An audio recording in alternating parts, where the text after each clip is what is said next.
In this video, I'll be installing the BADLAND ZXR2500 ATV winch on my ATV. I'm going to go through a step-by-step process, show you guys exactly how to install these so you can do it yourself on your own ATV. I've installed these before on other ATVs. They work out great. There's no issues in the past. Pretty simple and straightforward. We'll go ahead and get it unboxed and check out what's inside. Now, I'm taking a close look at a lot of the mounting screws, and it looks like those are all going to work. You actually have a couple different sizes. It looks like everything is there. This plug right here is going to plug into that plug right there with the rubber cap on it. You got your terminal connectors on everything. Even if you were going to have extra wire, I wouldn't cut the ends off. So it looks like pretty much everything is there and ready to go. Now, if you're replacing an old winch that doesn't work, of course we have to remove it. There are usually 2 bolts holding on the actual winch. You got another 2 bolts holding on the cable guide. You're gonna have to get those detached, but I recommend you detach the battery cables first. Whether you cut them or detach them, that's up to you. Put a little bit of black tape on them so they don't arc out. Simply remove the 4 bolts. Usually, if this was installed by the factory, there's going to be 4 total bolts. If somebody else installed it, who knows how many are on there. And then you're going to proceed to remove your old one. So we'll get this one here out of the way.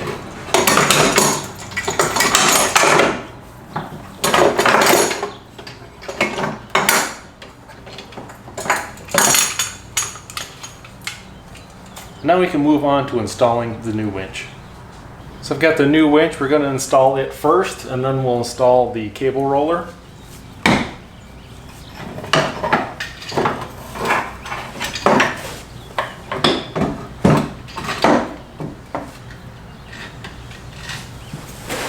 And now in this kit, there are several different size mounting bolts, depending on how thick your mounting plate is. So decide what mounting bolts are correct out of the kit and get this mounted. I wouldn't tighten it down all the way, just get the bolts snug for right now. Now, if you are installing this winch on a quad that has never had one, you're probably going to need a mounting plate like this, and you can pick these up at Harbor Freight as well. Every nut and bolt that you put on your winch or in the mounting plate, I highly recommend you use some blue Loctite on every thread. Even if it has nylock, even if you have lock washers, always use blue Loctite on all your threads.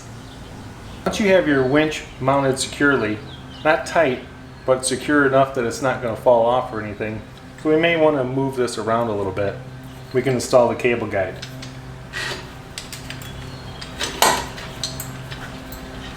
Now we've got the cable guide installed, so we can attach the hook. You're just going to pull this cotter key out.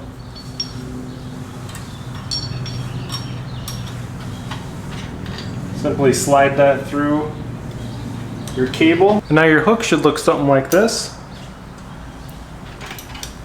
You take your BADLAND strap, slide it over your hook, and now we'll move on to electrical. So now you need to determine where you're going to mount your wireless receiver. This has a front storage compartment, and I'm going to mount it right on the side. I'll bring the camera in up close so you guys can see exactly where I'm mounting it.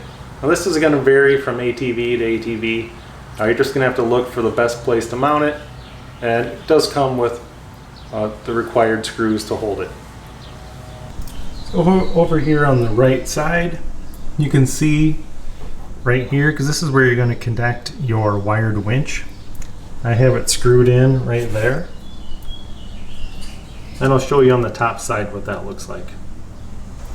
So here's the front storage compartment, and there's the 2 screws holding that wireless receiver in. And now we're on to probably the worst part. You have to fish these wires through your ATV back to your battery. You're definitely going to have to remove your seat and maybe some of the side plastics.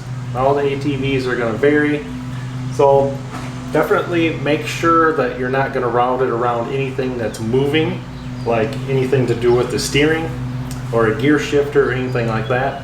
We'll go ahead and start fishing these through back to the battery. Fish your wires through. As you can see right here, I had to remove this inner fender cover.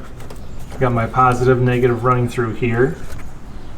And then I had to loosen this cover right here so that I could fish the wires through. Right here. It was underneath there. And I got my negative right here, positive right here. And there's my battery. And this is going to sit right on top of the battery. And it does clear the seat. If it doesn't, you're going to have to maybe route this underneath and come up through the bottom somehow if you don't have a place to put this circuit breaker. Go ahead and connect your positive and negative battery terminals.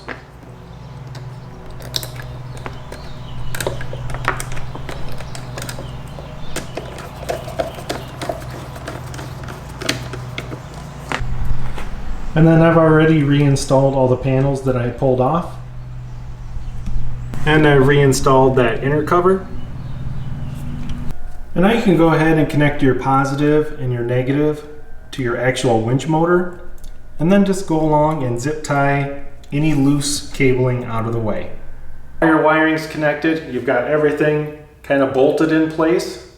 Make sure that nothing is rubbing, and go ahead and tighten down your 4 mounting bolts. Now we're ready to test out our winch. This wireless remote, you hold in the center on-off button for about 3 seconds and you'll see this blue light up. That means the remote is enabled. Now if there's no activity for 2 minutes, this will automatically shut off and you'll have to turn it back on. So let's say you were using your winch, you set this down, maybe you loaded up some logs onto your trailer, you come back and you try to go in or out with your wireless remote and it doesn't work. It's because it automatically shut off. You're going to have to hold in the on-off button 3 seconds for this blue light to light up. If the blue light's on, it means it's ready to go. So go ahead and hit the out button. Hit the in, make sure it goes back in. Looks like we've got it all hooked up properly. There's one last thing we need to check, and that's plug in your wired remote and just make sure that that works.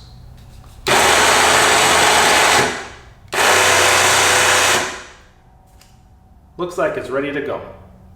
Congratulations on doing this yourself. You've saved some time and money by not dragging your ATV to the dealer, and they're going to charge $350 plus. You also learned a little bit about your ATV along the way. So I hope you guys enjoyed this video, and thanks for watching.